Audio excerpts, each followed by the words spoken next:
Le Château Capion, propriété extraordinaire des terrasses du Larzac, donc appellation montante du Languedoc-Roussillon. Pour moi, une des plus belles appellations, pas au niveau du décorum sur place, hein, même si c'est très très beau, mais au niveau du potentiel du terroir. Je pense qu'on a vraiment des choses encore à faire et à découvrir dans cette contrée extraordinaire. Donc, Château Capion, bien connu en terrasse du Larzac, donc un des fers de lance de l'appellation, qui sert à faire reconnaître le talent et le terroir des terrasses du Larzac. Mais cette cuvée n'est pas en appellation terrasse du Larzac, mais en IGP Saint-Guilhem-le-Désert, puisque c'est une cuvée qui est issue essentiellement, uniquement de cépages Cabernet Sauvignon. Donc le propriétaire a eu la bonne inspiration en 83 de planter du Cabernet Sauvignon sur des terroirs fabuleux, et on a maintenant ce résultat dont on va parler à la dégustation.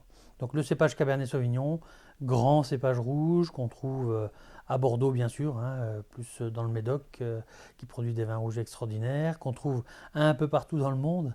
C'est un cépage qui a conquis toute la planète tant il a du succès.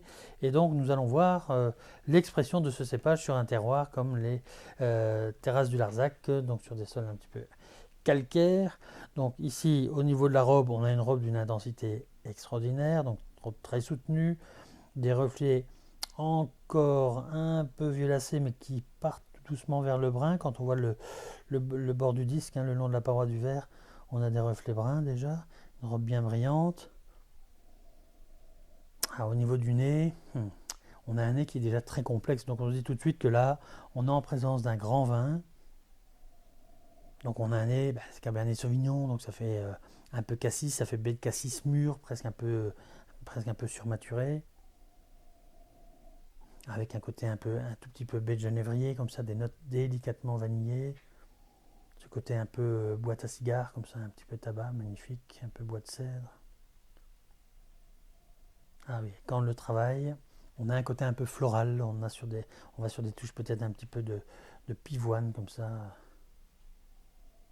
tout en délicatesse. Et ça, à l'aveugle, dire qu'on est en terrasse du Larzac ou même en Languedoc, au niveau du nez, je pense que ça serait bien compliqué. Enfin, pour moi, en tout cas.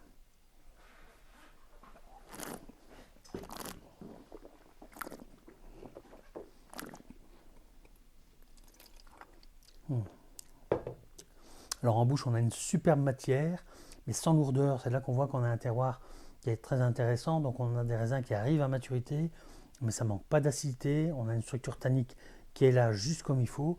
Donc c'est un vin qui est encore un petit peu jeune, qui pourra vieillir, ma foi.